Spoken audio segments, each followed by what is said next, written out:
नमस्कार, बहुत स्वागत है आपका। मैं हूं आशीष तिवारी, आप देख रहे हैं खबर उत्तराखंड। ये बात इतनी देर तक रुकी रहेगी और इतनी दूर तक जाएगी, ये शायद अंदाजा किसी को नहीं रहा होगा। बात यहां प्रेमचंद अग्रवाल की उस टिप्पणी की हो रही है जो उन्होंने पहाड़ी मैदानी को लेकर विधानसभा में की थी। प्रेमचंद अग्रवाल ने जो कहा, जो किया सो किया, उसके बाद उन्होंने ये कोशिश भी की, या कहें कि भरसक कोशिश की, कि वो इस पूरे मसले पर मिट्टी डाल पाए और इस पूरे मसले पर माफी मांगकर उन्होंने सोचा कि शायद ये मसला दब जाएगा, खत्म हो जाएगा। लेकिन ऐसा हुआ नहीं। पहाड़ के लोगों का स्वाभिमान इस बात के लिए तैयार नहीं हुआ कि उनको कोई इस तरीके से बोले, उनके अस्तित्व पे सवाल उठाए और उसे वो महज एक माफी के साथ स्वीकार कर ले। और यही वजह है कि अब तक प्रेमचंद अग्रवाल को लेकर जो नाराजगी है, जो विरोध है, वो लगातार जारी है। पौड़ी हो, गैरसैंण हो, चमोली हो, रुद्रप्रयाग हो या ऋषिकेश हो, पहाड़ से लेकर मैदान तक प्रेमचंद अग्रवाल को लेकर यह नाराजगी अब भी जारी है। यह नाराजगी किस करवट तक जाएगी, कहां तक जाएगी, ये समझने के लिए थोड़ा इंतजार करना होगा। और हम इस बात की आशंका या प्रबल आशंका जता भी चुके हैं अपने पहले के वीडियोस में कि ये नाराजगी किस तरीके से प्रेमचंद अग्रवाल के सियासी जो उनका भविष्य है, राजनीतिक भविष्य है, उसके लिए कितनी खतरनाक हो सकती है।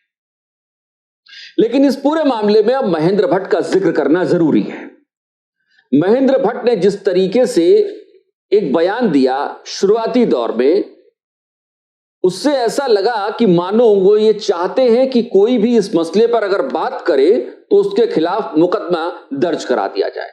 बाकायदा ये बयान है, रिकॉर्डेड है।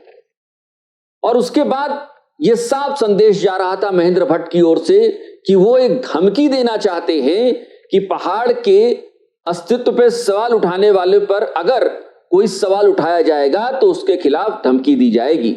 शायद डबल इंजन की सरकार का इतना दम हो कि वो ऐसा कर पाए, महेंद्र भट्ट जी को ऐसा लगता होगा। लेकिन महेंद्र भट्ट जी की बात का इतना असर हुआ नहीं। लोग इस पूरे मसले पर सवाल उठाते रहे और महेंद्र भट्ट जी चाहकर भी किसी के खिलाफ मुकदमा नहीं करा पाए। लेकिन महेंद्र भट्ट जी एक बार फिर से चर्चाओं में है। दरअसल एक शख्स ने महेंद्र भट्ट को फोन मिलाया और फोन मिलाने के बाद उनसे पूछा कि महेंद्र भट्ट जी, अब तक प्रेमचंद अग्रवाल को कैबिनेट से क्यों नहीं हटाया गया? जी, प्रदेश अध्यक्ष महेंद्र भट्ट जी बात कर रहे हैं। बोल रहा हूं भाई। जी, मैं ये कह रहा हूं सर कि मंत्री प्रेमचंद अग्रवाल जी को, पहाड़ियों को उन्होंने गाली दी है, उनको हटाया जाएगा नहीं हटाया जाएगा? आप कौन बोल रहे हैं? मैं बिरजू मयाल बात कर रहा हूँ, सत्य शांत समिति के केंद्रीय मीडिया प्रभारी। अच्छा जी। जी। एक बार मोदी जी को फोन लगाना वो बताएंगे ना। एक बार मोदी जी को फोन लगाना वो बताएंगे ना। एक बार मोदी जी को फोन लगाना वो बताएंगे ना। मोदी जी का नंबर दे दो ना तुम। मोदी जी का नंबर उसमें गूगल में मिल जाता। आप ये बताओ, आप प्रदेश अध्यक्ष को हटाओगे या नहीं हटाओगे? बात कर मुझसे यार। क्या? हेलो, फोन काट दिया। देखो, महेंद्र भट्ट जी ने फोन काट दिया है। ये कथित ऑडियो पूरे सोशल मीडिया में वायरल हो रहा है। महेंद्र भट्ट जी ने अब तक आके ये नहीं बताया है कि ये उनका ऑडियो नहीं है या उनको फोन नहीं किया गया था। लिहाजा हम ये मान के चल रहे हैं, क्योंकि हम जब तक ये वीडियो रिकॉर्ड कर रहे हैं हमारे पास ऐसा कोई प्रूफ नहीं जिसमें महेंद्र भट्ट कह रहे हो कि नहीं ये उनसे बात नहीं हुई है। लिहाजा हम ये मान के चल रहे हैं कि ये बातचीत उनके साथ ही हुई है।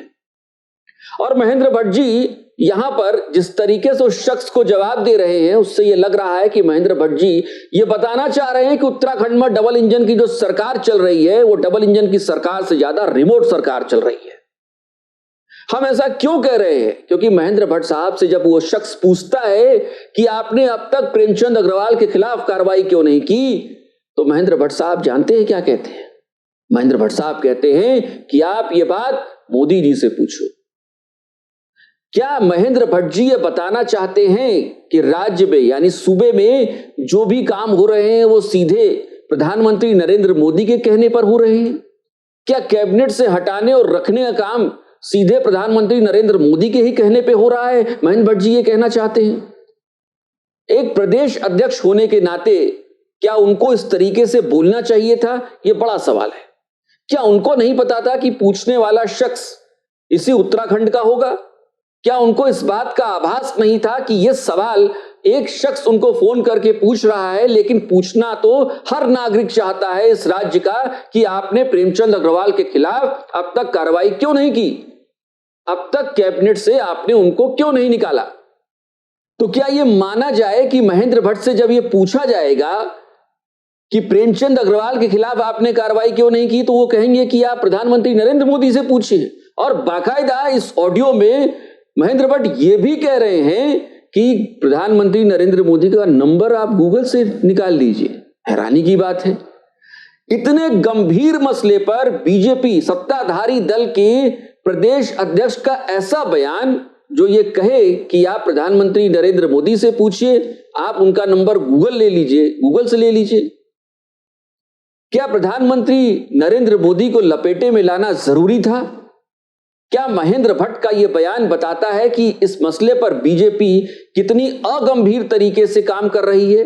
क्या महेंद्र भट्ट ये बताना चाहते हैं कि पहले भी जिस तरीके से प्रेमचंद अग्रवाल के कई कारनामे सामने आए उस पर बीजेपी ने आंखों पर पट्टी बांध रखी थी, इस बार भी कोशिश यही हो रही थी? और तब जब समूचा राज्य, समूचा पहाड़ से लेकर बल्कि मैदान तक कहिए, उत्तराखंड के अस्तित्व पर सवाल उठाने वाले, पहाड़ियों के अस्तित्व पर सवाल उठाने वालों के खिलाफ समूचे पहाड़ के लोग खड़े हैं, उसके बावजूद क्या बीजेपी के प्रदेश अध्यक्ष इस तरीके का बयान दे सकते हैं? यह सवाल है। और यह महेंद्र भट्ट जी से भी शायद यहां यह गलती हो गई है कि उनको इस तरीके का बयान कम से कम नहीं देना चाहिए था। या यूं कह लीजिए कि बीजेपी में गलतियों की सीरीज शुरू हो गई है। पहले प्रेमचंद अग्रवाल गलती करते हैं, वो माफी मांग लेते हैं। महेंद्र भट्ट जी ने माफी तो नहीं मांगी है, लेकिन गलती तो की है, और शायद वो इसके लिए माफी भी नहीं मांगेंगे, क्योंकि उनकी माफी से कोई फर्क नहीं पड़ता है। फर्क इस बात से पड़ता है कि प्रेमचंद अग्रवाल को कब तक कैबिनेट में बनाए रखा जाता है और कब उन्हें कैबिनेट से हटाया जाता है। हालांकि यह विशेषाधिकार है, किसी भी मुख्यमंत्री का विशेषाधिकार है कि वो अपने कैबिनेट में किसको रखता है, किसको निकालता है, लेकिन जनता के मनोभावों का विशेषाधिकार जनता के पास है, और जनता ये जानती है कि वो अपना काम कैसे निकालना चाहती है।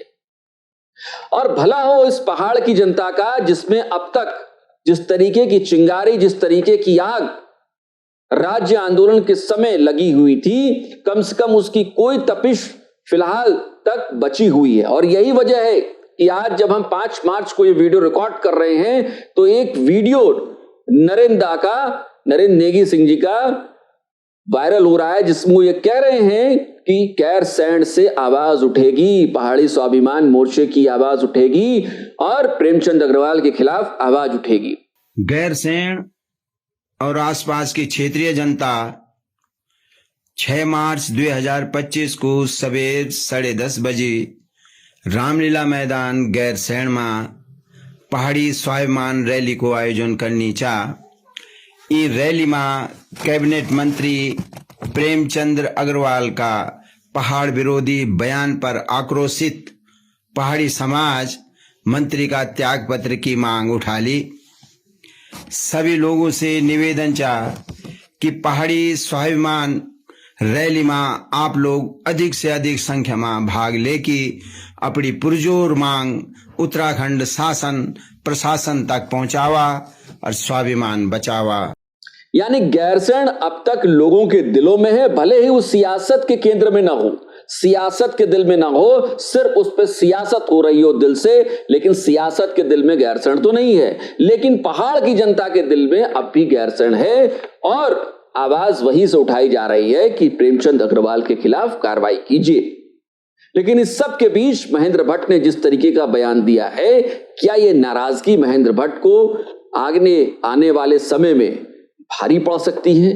क्या महेंद्र भट्ट बतौर प्रदेश अध्यक्ष जिस तरीके से बयान दे रहे हैं, वो आने वाले वक्त में बीजेपी के लिए भारी पड़ सकती है? और ऐसे में मुख्यमंत्री पुष्कर सिंह धामी को डैमेज कंट्रोल के लिए अब ज्यादा दम लगाना होगा। सिर्फ मंत्रिमंडल से एक शख्स, एक मंत्री को हटाने से काम नहीं चलेगा। कहीं ऐसा तो नहीं कि महेंद्र भट्ट को लेकर भी मुख्यमंत्री पुष्कर सिंह धामी को कुछ सोचना होगा।